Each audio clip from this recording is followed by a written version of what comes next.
There's 3 teams within St Helens as non-league football, all kind of vying for the same fan and the same support.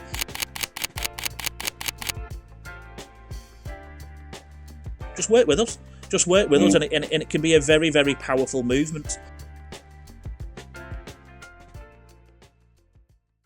Welcome to Football Business TV, where the game gets down to business. I'm delighted to be joined by a good friend of ours, Mark Hayes, who is the sporting director at FC St Helens and also the global lead at SMS Pro Soccer.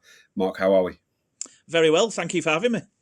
No, not at all. Really good to see you again, mate. Not seen you since Amsterdam, I don't think. So good to see you looking well. We'll jump straight in because we like to do this quick fire, as I said earlier on.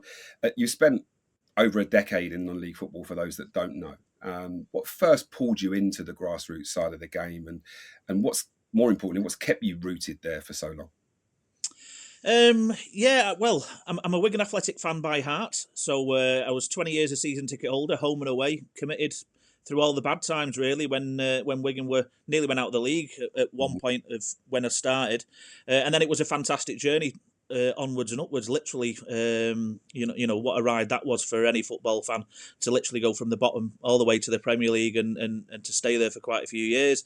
But alongside that journey, I had a little son. So as he was growing up, he got to the age of 8 when he wanted to kick a ball, and that's where it kind of took my weekends a little bit. So it just went a little bit different of my weekend of guaranteeing an away ticket or a home ticket and committing to me football club that I had done all my life and trying to get my son into football. And it took me to a non-league club, which was Ashton Town. So I'm a local lad from Ashton in Makerfield, which is near Wigan.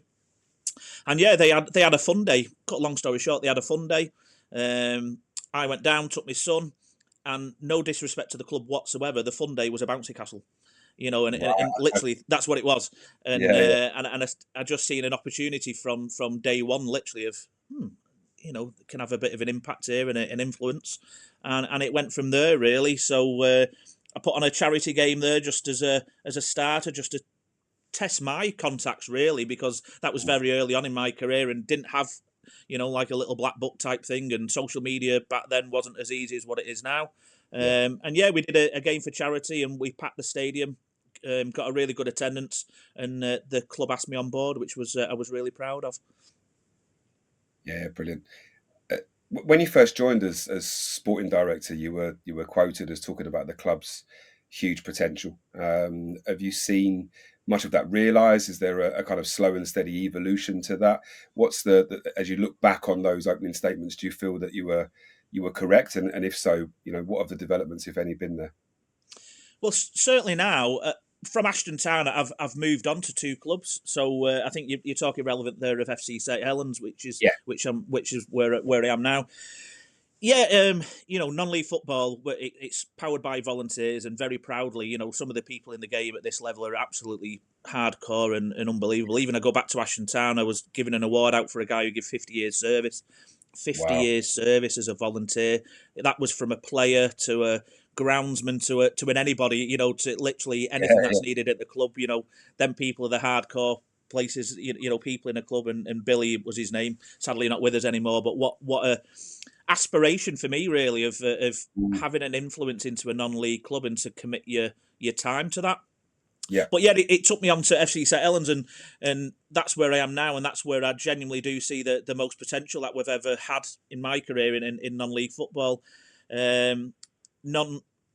Steve Leather created this club 11 years ago, the chairman, as a bit of a spin-off another club, and as I'm sat here now within the grounds, this used to be a cricket ground about 15 years ago, and it's completely changed, and now it's completely invested into football and the community, which is the key thing. So I think within St Helens, we're a very, very lucky town. There's 3 teams within St Helens as non-league football, so there's no pro team, there's no academies, if you like. There's just 3 non-league teams, all kind of vying for the same fan and the same support, which is a bit hard in a small town, but it's us who's got the ground, it's us who's got the potential, it's us who can keep building.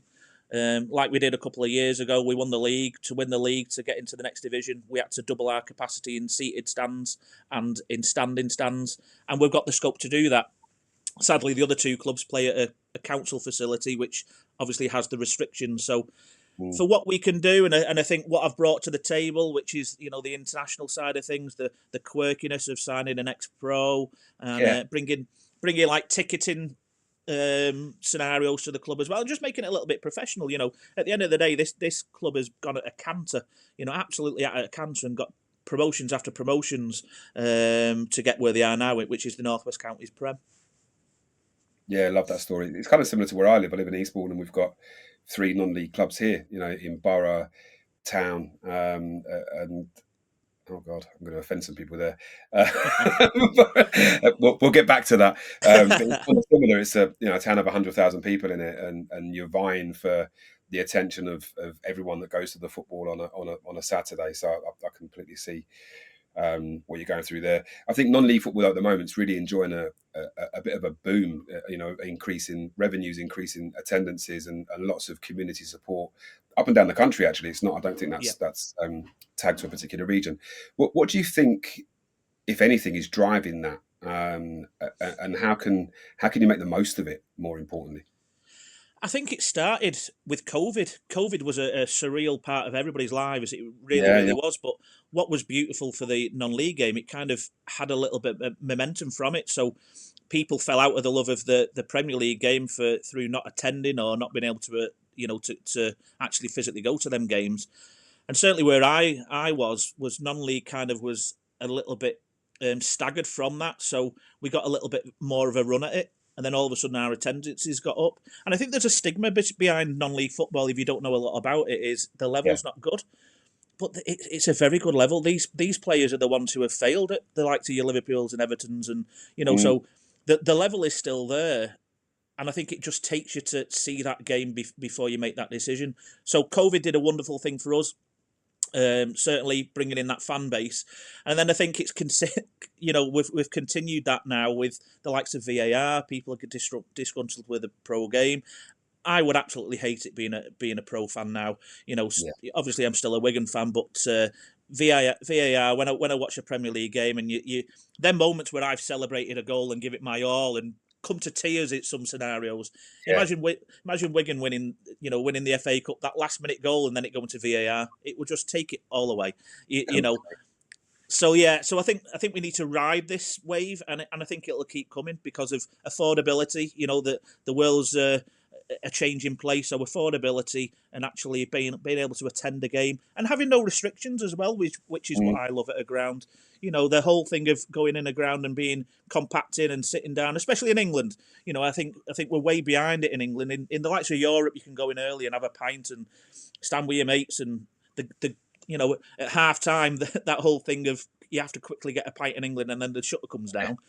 yeah. In Germany, it's embraced. They want you to be there, whereas in England, at some grounds, they feel like you marched in and you marched out. Sadly, Yeah, yeah, true. I think more like a customer rather than a fan. I talk to people all the time about that half-time scenario drives me particularly insane, it's right? Especially bonkers. if you take one of your kids with you, you've got like 7 minutes. By the time you get out of your seat and get on the concourse, you've got about 7 minutes to get a drink, go to the toilet, grab some food, and get back to your Yeah, seat after consuming it all, unless you want to wear most of it in the second half. So, totally, yeah, totally. we spend a lot of time in Amsterdam, and the difference of just being able to casually when you want a drink, not when you're forced to go and buy one, but when you actually want one or Yeah, some food, you can just go and do that. I think it makes a big difference, and I think you touched on it earlier. The local community stuff is really important, especially in a place like St Helens, and same as where I am on the coast. Rather than if your nearest Premier League club is half an hour down the road or 45 minutes down the road, it's a much more expensive day out just by default, right? The ticket prices, yeah, the food, travel, all of that stuff. So, I've come around. I think over the last couple of years, I've spent a lot of time at Eastbourne Borough and watched a lot of non-league games. Really enjoy it. I enjoy bumping into people that I know. The community side, you can have a drink on the touchline. It's yeah. affordable. All of those things, and long may that continue. Going back a little bit, you've previously overseen youth pathways at clubs like Pilkington. How important, and I've spoken to a few non-league club owners and directors about this, how important is local development for you? And what do you do at St Helens or FC St Helens at the moment to approach this?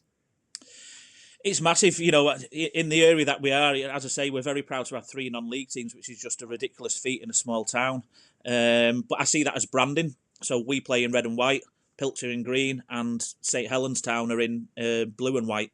So it's all about branding. It's literally Yeah. about trying to get the youth from today as best as you can, as quickest as you can, in them colours, which then just naturally follows that path of wanting to watch that team or wanting to be part of that club. So we do it very basic here. Kids are free under 16s. We've got a very good and active youth set up. Literally, we're trying to set up now. We've just put in for an asset transfer of the land behind the ground so we can expand our women's team. Sadly, at the minute, we've only got females at the top level, which are very, very good, but we've not got that youth set up yet, purely down to facilities. So if we had better facilities or more facilities, we'd be able to be accessible for all, and that's our aim. I think that's our community key, is being accessible for all. Very proudly, we're the only ones in the borough who's got a disability team, which is magic for me. Yes, incredible. What we see, the smiles that we see, even from the ones who don't compete, the ones who are just watching and fist pumping and just being so overjoyed. We had a conversation not long ago because we've set up like a special educational needs league that is operating from FC St Helens, and one of the teams was getting absolutely tonked about 7-0, and it only been going about 5-10 minutes. And so we pulled the school to one side and said, "We're so sorry about that. We're going to have to adapt the league so so there's level of ability." They're not bothered. They literally just said, "Look at the kids on the pitch. They are they're celebrating a pass. It's amazing." So that's what we're so driven at FC St Helens, is by inclusive football for everybody, wherever you're from, whatever ability, and that's what we can give at this club. Yeah, it's so important. I've been championing for years the ability that football has that nothing else has to unite people, to make you feel a certain way. We saw that in Amsterdam, actually, with our work with Special Olympics and the kids that were playing on the pitch at the Cruyff Arena. And I had parents afterwards coming up to me saying, "I've been a season ticket holder, sat behind that goal. We never thought my son would be able to run, and I've just watched him play football on the turf at the Cruyff Arena, and I've just sat there for 10 minutes crying." And I thought, please stop talking, because you're going to make me cry as well. in a professional environment. So I love all of that stuff. Your network extends internationally, as we know, and that's how we met originally, through SMS Pro Soccer. If it has, how has that influenced the recruitment strategy or the scouting strategy at FC St Helens, and what does, in your opinion, smart recruitment look like? At this level, it's very hard to go international, but we're trying it here. So we're at a level where obviously expenses to players isn't that great. It's the more sponsors come on board, the more you can play. Is literally, sadly, the way it happens at this level, unless you've got great crowds coming through the doors. But I've been very, very proud to interlink it. So bringing an ex-pro to the club. So just putting a bit of a spotlight on, and an international spotlight. I remember when I was a Wigan fan, and we signed the three amigos, Roberto Martinez being one of them. That was just unbelievable as a fan, So having that little bit of continental flair and it was surreal, It was, as a fan, as a young fan, naturally you just look up to these people a little bit differently, which is beautiful, and so I've kind of followed that tradition. So at Pilkington's, I linked in with Pascal Chimbonda and his academy. He's got an international academy in Manchester. And my idea at Pilkington, when I first went there, my opinion on that club was they were underperforming, and they were kind of taking it for granted that they were getting the expenses at the end of the week, at the end of the game. So I got Pascal to bring his international academy over, and all of them trial for the club. It was it was brilliant. We had players from here, there and everywhere. But it did exactly what I wanted. And I didn't want to sign as many as I did. I wanted it just to be a wake-up call for the local lads who were playing for the club. But we ended up signing 5 players, Portuguese lads, French lads. Some have gone on to bigger and better things. There's one at Bury now who's doing very, very well, Bebeto. But it gave us that flair. And it also gave us a little bit of a fan base following as well. So all of a sudden, the kids were, at Pilkington, it was never known that a player got stopped for a photo or an autograph. Next minute, these lads were getting stopped for, so it just gets that engagement. FC St Helens have been very lucky to link in, as I say, mentioned it before. So I signed Jefferson Montero to kind of put an international spotlight onto us, which got us fans from Ecuador literally coming over. We had a guy stood at the bar who I made conversation with was, "Where have you come from, mate?" It's, "Oh, I was in Barcelona yesterday and I heard the news." What? And he just comes to St. Helens, which is amazing. It's absolutely superb. Yeah, And from the work I do with SMS, we have tours and trials for teams coming over from abroad, and trying to interlink that with FC St Helens and non-league football. So, of course, I've had like a team from New Jersey came over and they led out the team, which was a unique scenario. But more recently, I did a tournament in the summer, and there was a couple of decent players from there, and I want to have a longevity of players coming over, so they've got an option to come back. So, one of them, the first one's coming back in the end of December, who's a lad from Australia doing very, very well, 16. He's going to come and join Stephen Gerrard's academy in December, but then play for us over the weekend.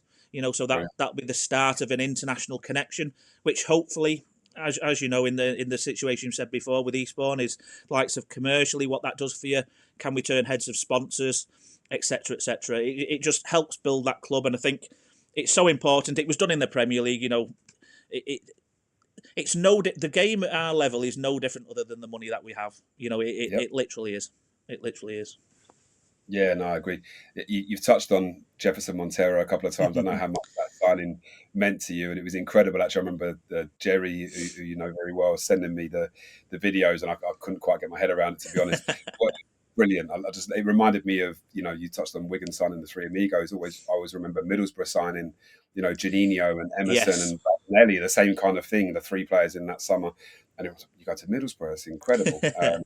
What does a signing like a Jefferson Montero say about the ambition of non-league football? Because we've seen incidents down the years where a successful person might take over a non-league football club and then just throw a load of money at ex-professional footballers in the hope that it works for promotion or whatever else. I've got my own opinion about that from a footballing perspective, but what does it demonstrate for you, do you think, in terms of the ambition of the non-league game if you're managing to attract somebody that ultimately played at the highest level? I think it's so important, and part of it, and it sounds awful, it was part of this doesn't matter about the ability on the pitch. It's Yeah, what it brings to the club, and that's what it's always been about. Jefferson's a fantastic guy, and not everybody does this type of thing. They've played at the highest level. Why would they come to a non-league club and put the boots back on? And yeah, especially at the time of year that I've signed ex-professionals, it's always been the coldest time of year, and yeah. Jefferson's played in Spain, Mexico more recently in Ecuador, and then he was literally sat on a bench at Barnoldswick Town away on a wet Tuesday night for 75 minutes, and then our gaffer gets him off the bench, and it takes some warming up. WD-40 wouldn't even be able to do that trick. But what it brought to us, I think you've touched on it then about the whole thing of going abroad and going to a Soccer X event, and I remember it. Quite really well, where somebody came over to me and we started chatting as it was, and the conversation went to FC St Helens purely on. So they kind of went to the heads and went, "I'm sure Jefferson Montero signed for a club." So I let them talk and adapt, and this guy was like a pro from behind the scenes at somebody like Borussia Dortmund or something like that, and they Yeah, were yeah. relating to FC St Helens because Jefferson Montero, and then I proudly said, well, the connection in the middle was me.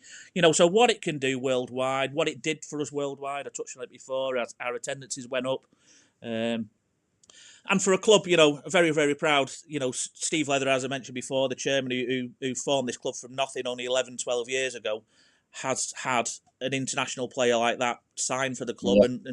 and Sky Sports followed, and then all of a sudden we're on the big screen, and that's what you Yeah, always aspire to. What that can bring is amazing. So we're now known, which is a step ahead of what it was before it.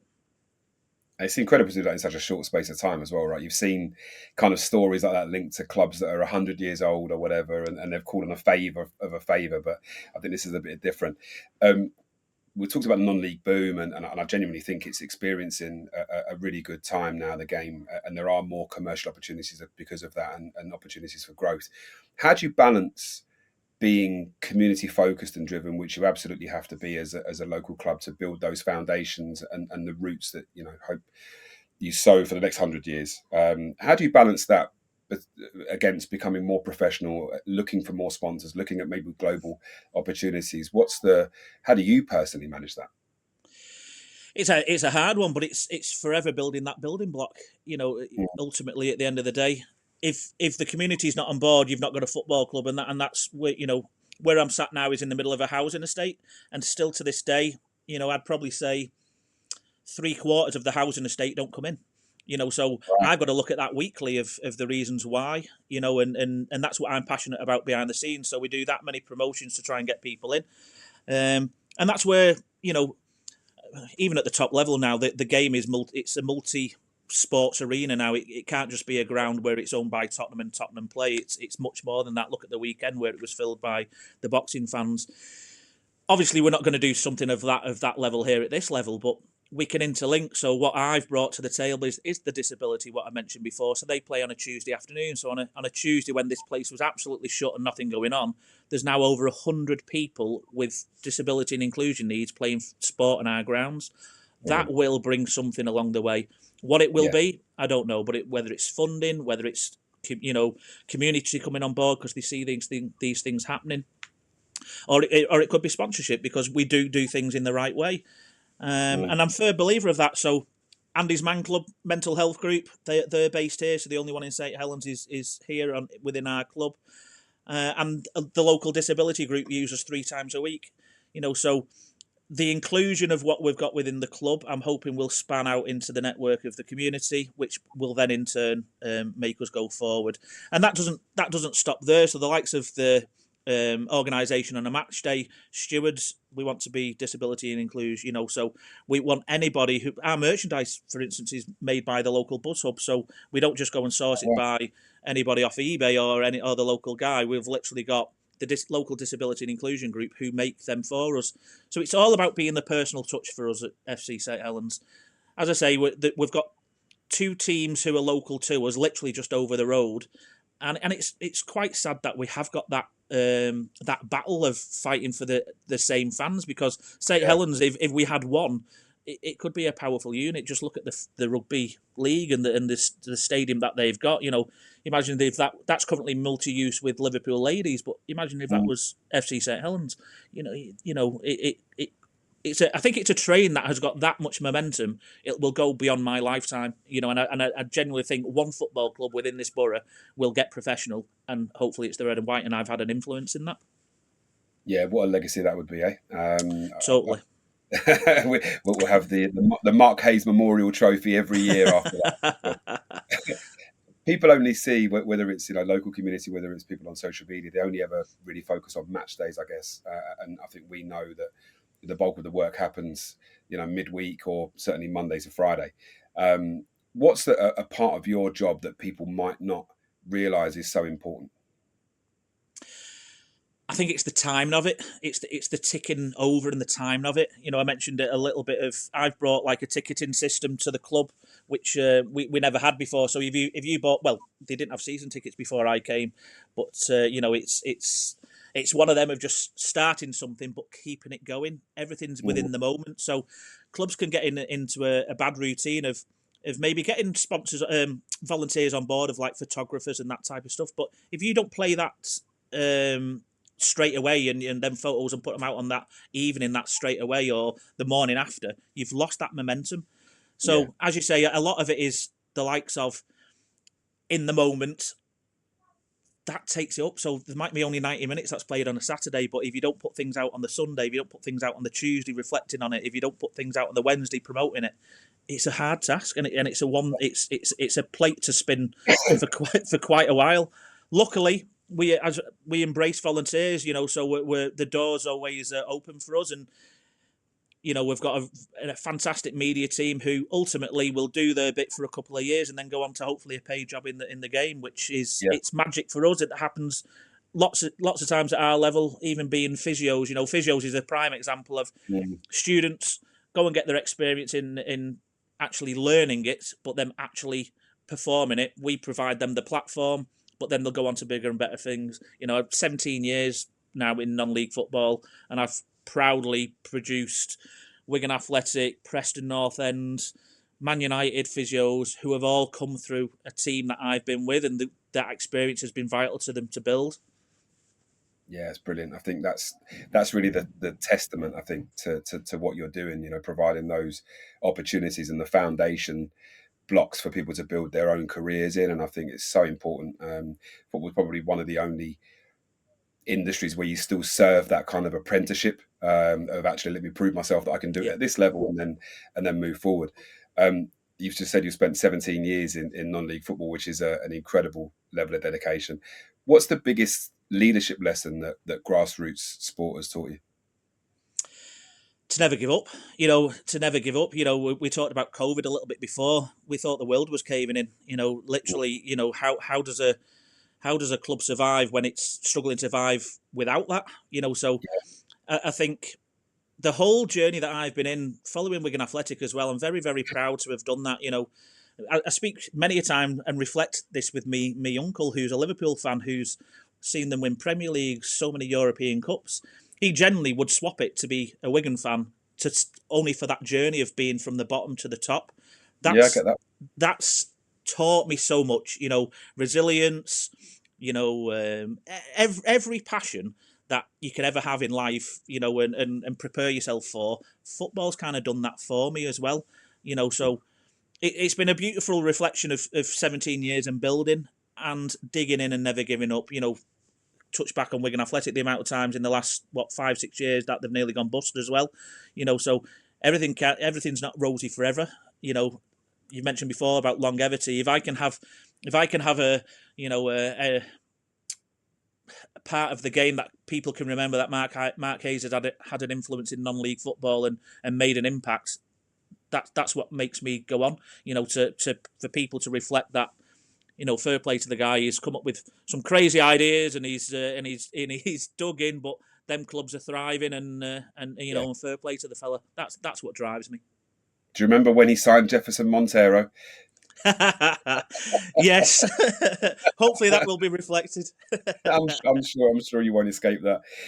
Where do you see? We talked about the growth and the potential in non-league football. Where do you see the game in the next 10 years? I know we always try and avoid that 5-year plan, 10-year plan stuff, but where do you see the game in 10 years, and what do you think needs to happen or needs to change to push the game forward? I think it's the inclusion of councils and the powers that be within communities. That's certainly what's holding us back. A club like FC St Helens is the facilities that we've got. There's only so much we can look after as volunteers. There's paid professionals in the game in councils and governments. So I think we have had that swing into non-league and having an effect of the fan base and people knowing about us and the effects that non-league football can have. But I think in 10 years' time, if governments and councils can come on board with us and not try and, there's too many scenarios where they see something good and then come on board and then try and put their badge on it. It's the wrong way around of doing it, and ask us, rather than kind of putting demands on clubs and non-league football, just work with us. And it can be a very, very powerful movement. Non-league football, I think, will only get bigger and better and stronger because of the game at the top level, sadly. As I say, VAR has took so much away from the game, and again, money as well. The financial constraints on people is getting more, and non-league football will come more and more to the top. So in 10 years' time, I do think it'll be a great movement. I do think where FC St Helens didn't have season tickets 2 years ago, now we have 88. I think that we 3 figures. And I think it will completely change the mindset of football fans because they can have an involvement. They can have an involvement and have an impact. That whole thing is what we said before. If that doesn't change about having a drink at half time in England, compare that to non-league football where you're drinking with the players afterwards and patting them on the back, and having that opportunity of being so together. Whereas I read horror stories of fans waiting outside games and and being ignored. The whole thing of putting their headphones on and ignoring the fans, and it just let's have the togetherness in non-league football and let's help build communities. Yeah, I couldn't agree more about that. I think accessibility to the players is something huge. I watch, I go with my nephew sometimes because he actually plays for Eastbourne Borough in their Okay. JPL team. And I watch him and his mates, not so much now, he's getting a bit older now, so probably a bit too cool to do it, but when he was 11, 12, he'd stand on the touchline at Eastbourne Borough and he'd be high-fiving the substitutes, and the look on his face, he's actually a Spurs fan, and the look on his face was the same as when I've been with him to White Hart Lane. So it's still a Yeah. footballer, it's still somebody in the position that he aspires to be in. The fact that he's non-league is almost irrelevant to the kid at that time. So it's about that perception of, I can get there. Look, he's talking to me and he's accessible. My dad talks often about the Arsenal players that he used to bump into in and around North London and East London when he was younger, and that doesn't happen anymore. That's not a No. thing anymore, which is a real shame. And I can't tell you how angry it makes me to watch grown men walk past the kid, or worse still, speed past them in their 400 grand Lamborghini or whatever it might be. When it's a dream of the kid just to get a hello off the guy. So hopefully that changes, and certainly non-league football can play a part. Looking back again for you personally, Mark, what stands out as maybe I won't let you choose Jefferson Montero this time, but what stands out as the most or the biggest achievement in your eyes so far in your career? I'd go back to my hometown club, Ashton Town. So that's where the dream began. That's where I was heavily influenced by David Whelan taking over Wigan, and his ambition as a local guy, and what he did for the club was outstanding and unforgettable. Obviously, I'm the skint version of that, so I'm the one who did it a little bit differently, but. Amazingly, when I went to Ashton Town, the first team hadn't won a trophy for 32 years. And when you reflect on that old Billy who had 50 years voluntary service, well, he got an award for 50 years. It was much more than that when he passed away. For somebody to be at a club for so long and not have celebrated as a first team for 32 years, so that was I needed to win a You still trophy. keep signing up. Yeah, exactly, and still for the punishment. Yeah, So in my time, we won 2 cups. So winning that brilliant. first cup was an unbelievable achievement. Purely on it hadn't been done for 32 years. At the time as well, we got the highest place position in the league as well that the club had ever done. So it didn't all go to plan at Ashton Town, but certainly what I did within my time there, which was 14 years, so 14 years out of my 17 was committed to my hometown club. What I walked into to what I walked away from was proud as punch. Yeah, it's that Jurgen Klopp saying, right? Of it doesn't matter what people think of you when you arrive; it's what they think about when you leave, or what you've Definitely. left behind you. So that's definitely the right thing. Lastly, you're an experienced man in what you do and the field that you work in. What advice, if any, would you offer somebody that's looking to become a director, chairman, or even a volunteer? What's the one piece of advice you'd give to somebody before they dived into a committed life in non-league football? I think the advice is not to hold back. I think too many do. I think too many think clubs are run by regimental people, and it's all in an order. It's farthest thing from it. When Mm, I came to FC St Helens, there was 4 directors who ran the whole ship, 4 people. So the volunteer, what I bring to a club is width. So I think that's what anybody can take away is I work on a basis that I can't do everything, and if somebody can do it better, get them on board. So yeah, literally, I can do a little bit of marketing, but that's not my skill. So if somebody comes on board and wants to do that, hand it over. And I mm, think that's certainly what I'd advise anybody really, and any football club. Width, there is still some people in clubs out there that it's all about me. It's not. It's completely not. The yeah. longevity of any football club is the width of what you've got. I've learnt the hard way in sponsors as well.